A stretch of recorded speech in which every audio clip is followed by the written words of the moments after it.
So, just after that little run down that nice hill, and just met up with Dylan, pulled into a garden centre.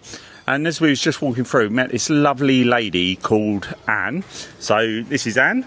Just hello. Hello, pleased to meet you all. And Anne said she saw me, was it on the road? And, yes, it was, coming down here, running down here. And so just so happened that I run in the same place where Anne was, and she wanted to know about the flag. She very kindly has donated £10 to PTSD UK, so that's going to go a massive way, so thank you very much. No but problem. More interestingly for me, as we got chatting, and you retired now, but used to be a mental health nurse. I did.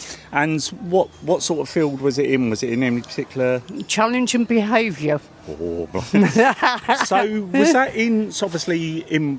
Through my bad periods, I was sectioned and I was in a mental health unit and secure unit. Was you in them sort of units? That was sort of units that I worked in, yes. Okay, so you must have seen so many different... I do, and different types of mental health problems, obviously. There's so many, it's not just one. There's so many of them, you know. And what did you find was the, I suppose, two parts. What was the most satisfying part of your I job? loved it. I absolutely loved it.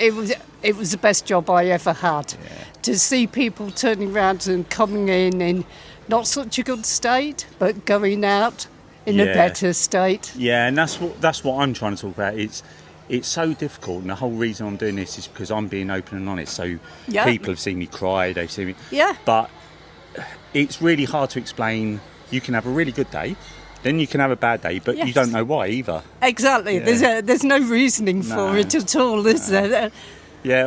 And what was what was the challenging parts of the job? I know there's probably many, but I don't know. Sometimes you sort of thought it's going to sound really weird, but you sort of thought, well, is it them or is it me? Yeah. And I used to sit at home rocking. yeah.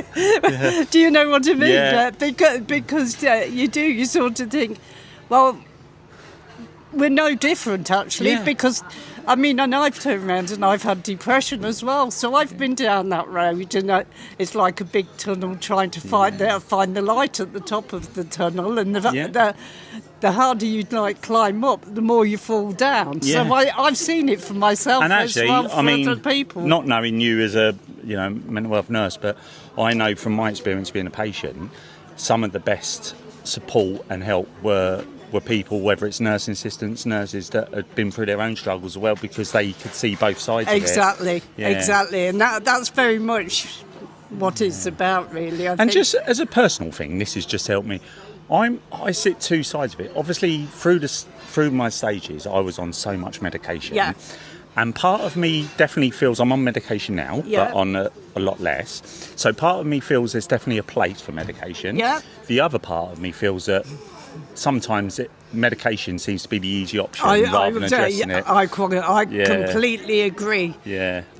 I think unfortunately sometimes it's just easier for a doctor to turn around and say, here, have a prescription, and and not really think about the consequences of that. No. Then, of course, there's addiction and all that sort of thing, which leads to other problems as well. You're completely right, because, I'll be open and honest, when I was in a bad place, I used to oversubscribe my medication to think, oh, well, actually, that's putting me to sleep, or that's... And rather than recommended amount, before you know it, the more you dip into it, the less it works. And that's exactly the problem. It ends up not working at all. Yeah. So that's brought back a memory, actually. And, it's a really good point. But I mean, with mental health now, I believe that what I've seen is, I do believe it's getting better. I think we still got a long way to go around PTSD and supporting people. Definitely. But I had a conversation with a couple the other day, and actually I think that young people and children at schools and stuff, they seem to be more in tune than my generation and maybe your generation around mental health. I think so. But then you only have to look at the problems of suicide of young people as well. Yeah. Which seems to, I don't know if it's because there's more on the media, but it seems to be increasing. So, and maybe they're more influenced on social media and get dragged into... Yes, I think so. All the as cyberbullying and all that sort of stuff. Yeah, definitely. So have you found now you're retired? Are you just loving life now? Loving life.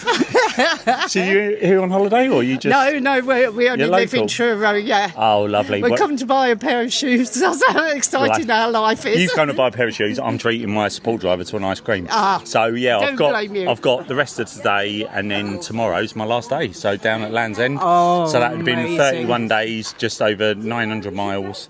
And I've raised what's really blown me away for PTSD awareness and PTSD UK, just over £4,500 in 30 days. Really, so, that is amazing. Everyone's got their own story, either living with PTSD or mental health, or supporting people with PTSD.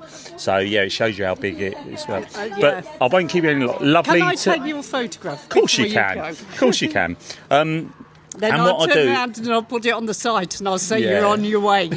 And what I'll do as well, I'll take a selfie of us. But just so we can do that, I'll stop this now. But thank you very much for taking time to speak to me. No problem at all.